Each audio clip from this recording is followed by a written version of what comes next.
Hey, this is Randy with Carchaeology, and today's video, I want to share with you this 1999 Volkswagen New Beetle.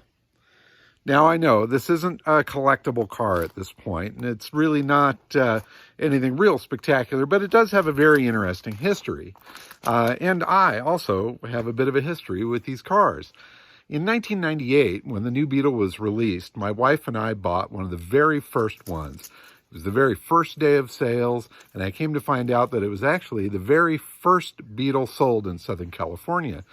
And it was a fantastic car. We had an absolute blast with it.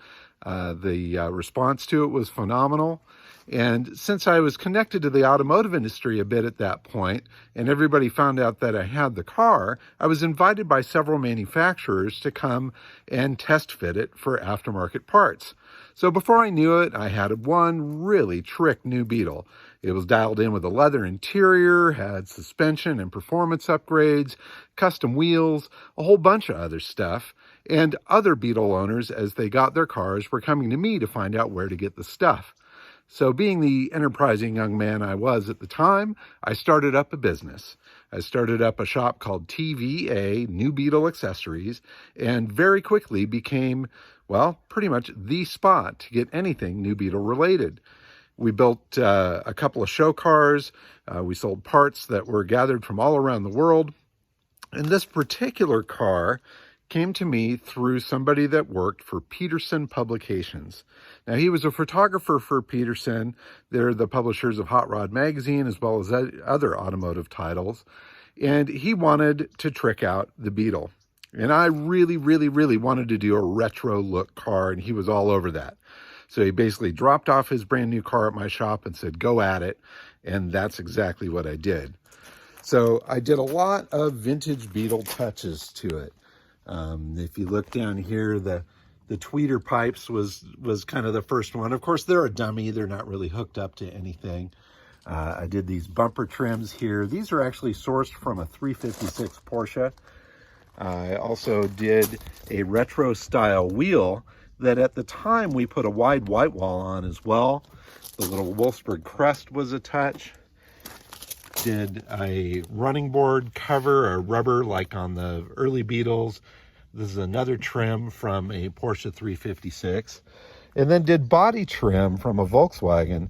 This was actually sourced and modified from a Type 3 or a squareback, notchback, fastback, early style, the fat ones.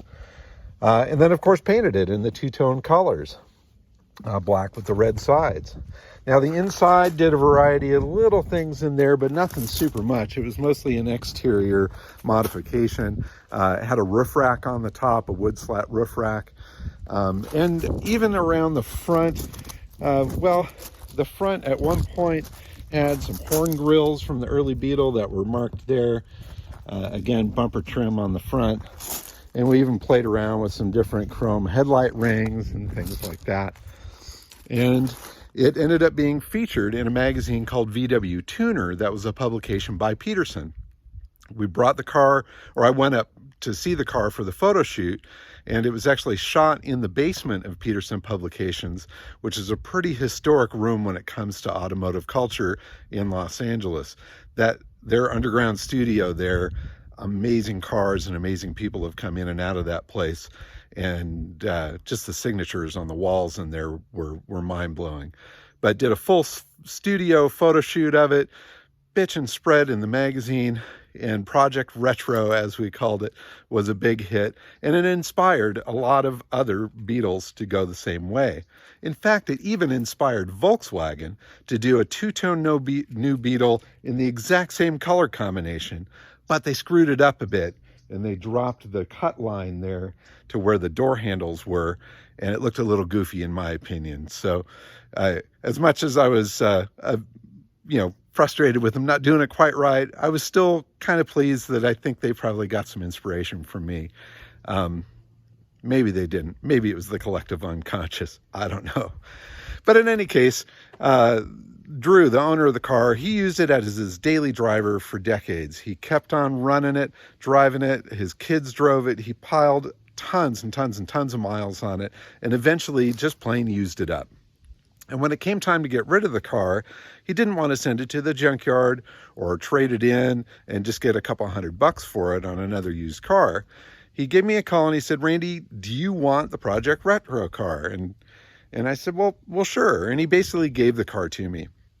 So my son and I went up to his house to pick the car up and get the memorabilia and all the goodies that came with it, including some versions of the car that were made in toy form by the toy maker Johnny Lightning. So that's cool. So not only did VW make one that kind of looked like it, well, there was an action figure of this thing made in the version of that toy car.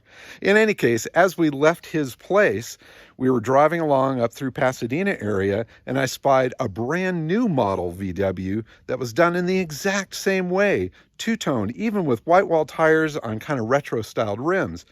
Absolutely blew my mind. My son and I pulled right over. I parked right next to it, and I ran around frantically trying to find the owner.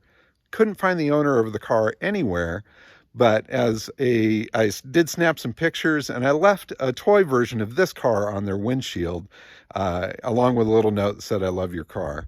So hopefully they got that. Hopefully they got a kick out of it.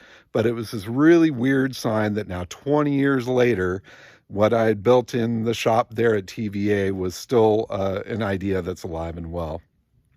So anyway, that's the story of this 99 New Beetle. At first, I thought maybe I would restore it, bring it back to its former glory, but it's sitting out here cooking in the sun, and realistically, I'm going to send it on its way and hope that the next owner, well, I hope they respect what's been done to the car and kind of keep it that way. And if they don't, well, then at least I've documented it with this little video. Anyway, thanks very much for watching. Please subscribe to see other videos and other car stories. Happy motoring. Bye-bye.